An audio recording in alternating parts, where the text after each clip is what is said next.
Magandang gabi sa inyo mga talakrenin. Isa na namang kwento. Ang ating uungkatin ngayon. Isa itang kwento na kababalaghan ng misteryo at mga labis na takot. Ako, ang inyong Kuya Jade. At ngayon, samahan ninyo ako sa pagsisid sa kwento ni Hirila. At ang di inaasahang takbo ng kanyang kapalaran. Si Hirila Swerte ay isang dalaga mula sa probinsya ng Cebu. Kilala siya sa kanilang lugar, hindi lamang dahil sa kanyang talagang nakagandahan, kundi dahil din sa kanyang magiliw at mabait na ugali. Mapapansin mo agad ang kanyang makinis na kutis, mahaba at tuwing lamhok na parang suklat, at ang kanyang nitik na parang nagdadala ng liwanag sa bawat sulok ng baryo. Sa edad na 22, marami ang manduido ang nagpupunta sa kanilang tahanan. Ngunit tila ba mahirap siya pagdating sa usapang pag-ibig. Hindi pa ako handa.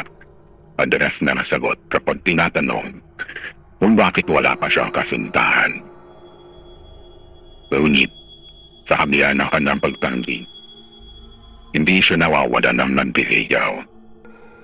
Kabilang narito si Ramon, isang nagsasaka at tahimik, ngunit matyadak. Adalas siya na nagdala ng buhang ng niyog sa bahay ni Hirila bilang regalo. Naroon din si Ernesto, isang karpintero na laging pupunta sa kanilang bahay upang ayusin ang kung anumang sira ng kalamitan. Ngunit may isang manliligaw na kakaiba. Hindi nakilala kung sino ito, ngunit ramdam na ang presensya nito sa paligid. Nagsumara ang lahat sa gabi na maglakad-lakad si Hirila pauwi mula sa bahay ng kanyang kaibigan. Madilim na noon at tanging liwanag ng buwan lang ang nagsisingning ilaw sa kanyang daraanan. Sa gitna ng kanyang paglalakad, tanda magiyaw, may kakaiba sa simoy ng hangin. May malamig na pakiramdam na natila ba may nakamasid sa kanya. Nang lumingon siya, wala naman siya nakikita. Ngunit habang papalapit siya sa kanilang bahay, may narinig siya ng isang tunog na yabag sa likuran niya. Mabilis siya lumingon, ngunit wala pa rin siya nakikita. Siguro inaantok lang ako, dulong niya sa sarili. Inabukasan, nagising siya sa ingay ng kanilang aladang aso na tila may kinakaulan sa labas ng bahay. Nang sumilip siya sa bintana, nakita niya isang kumpol ng sariwang bulaklak sa kanilang pintuan. Nagulat siya lang dahil wala naman siyang sinabihan na mahindigil sa kanilang ganito. Antod niya tinanong ang kanyang ina. Hilda, sino kaya nag-iwan ito? Tanong ng kanilang ina. Ngunit pumilim lamang siya. Wala siyang idea kung sino ang nagkala nito. Simula noon, tuwing linggo niya, natanggap ang mga bulaklak na ito. Kung minsan, may kasamang prutas, o di kaya'y mamahaling anahas. Hindi na alam kung paano o sino ang nagdadala ng mga ito, dahil palagi ito iniiwan sa gabi habang sila'y natutulog. Madaman may ganda pang regalo Nakaramdam siya ng kaba. Sino ang gumagawa nito? Bakit hindi nagpapakilala? Isang gabi, nagpasya si Sheila na maghintay. Nanatili siyang gising. Nagkugli sa likod ng kortina ng bintana, malapit sa pintuan. Mahinahon ang gabi.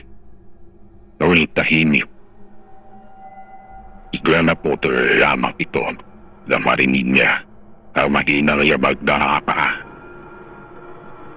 Sumilip siya at sa unang pagkakataon, nakita niya ang lalaki na nagtiiwan ng regalo. Ngunit, hanap ito na ay hindi basta ang lalaki. Matangkad ito. So matangkad na halos sumayad ang pulan doon sa sanga ng puno ng mga sa harapan ng kanilang bahay. Ang katawan nito ay mahaba at payat. Ang mga paa nito ay parang paa ng mga kabayo.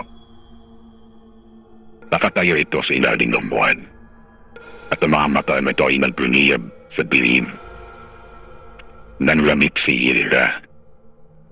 Hindi siya makapaniwala sa kanya nakikita. Isa itong tikbalan. Kabilis siya napatras. Ngunit parinig siya ng nilalang. Bigla itong tumingin sa kanyang direksyon at ngumiti. Isang ngiti na nagpapanig na kanyang buong katawan. Tumakbo siya sa kanyang ina at ginislo ito. Nanay, may tikbalang sa labas. Nang ito lumabas sila upang tingnan, wala na ito noon. Simula noon, hindi na siya nakaramdam ng kapayapaan. Kahit sa araw, pakiramdam mismo sindan siya. Minsan, naglalakad siya sa bayan, na nararamdaman siya malamig na hangin na sumusunod sa kanila. O minsan naman, bigla siya nakakita na kanino na isang malaking nilalang na mabilis na naglalaho. Sa kabila ng takot, nanatili siya matapang. Isang gabi, nagdesisyon siya magtungo sa bahay ng mga linis. Magsulala ang lalaki sa kanilang lugar. May kwento ng lahat na nangyari. Tumangot ang lamang sa mga linis habang nakikinig. Hilda, napili ka ng tikbalang na maging asawa. Hindi ito basta-basta titigil. Hanggat hindi niya nakakamit ang gusto niya. Pero, may paraan upang napalaya siya. Sabi ni Mama Luis. Nainigil si Mama Luis na isang gamay kay Hilda. Kailangan niya magsuot ng pulang damit at maglalagay na asin sa bawat sulok ng kanilang bahay. Kailangan din niya magtira ng buntot na kalabaw bilang proteksyon. Ginawa ni Hilda ang lahat na ito. Ngunit, hindi pa rin tumitigil ang tikbala sa panliliyo sa kanya. Sa halip, ay mas naging agresibo pa ito. Isang gabi, habang natutulog si Hilda, bigla siya nagising sa pinagmamalakas na kaluskos sa mumo. Nang tumingin siya sa bintana, nakita lang ang tikbalang na nakatayo sa harap ng kanilang bahay. Nakatingin sa kanila. Walang hawak ito nga lang isinsil ang gawa sa yungkot. Hilda, bika nito. Isang tinig na parang hangin na dumaan sa kanilang tainga. Ako'y narito upang kunin ka. Ikaw, aking natunda para sa akin. Ngunit, bago pa man ito nakarapit sa Hilda. Bigla lang ito sumalubis. Hawak ang isang piraso ng kalamang damo ng Maria at isang note ng banal na tubig. Sinulan ng bigkas sinandasan at nagsimulang magalit ang tikmala. Napuno ng kakaibang liwanag ang paligid at sa isang inlap na nawala ang tikmala. Ngunit nag-iwan ito ng mabala. Hindi pa ito tapos, Hilda. Babalik ako para sa iyo. Para kunin ka. Simula noon, hindi na muli makita ng Hilda ang tikbalan. Bumalik ang kapayapaan sa kanyang buhay.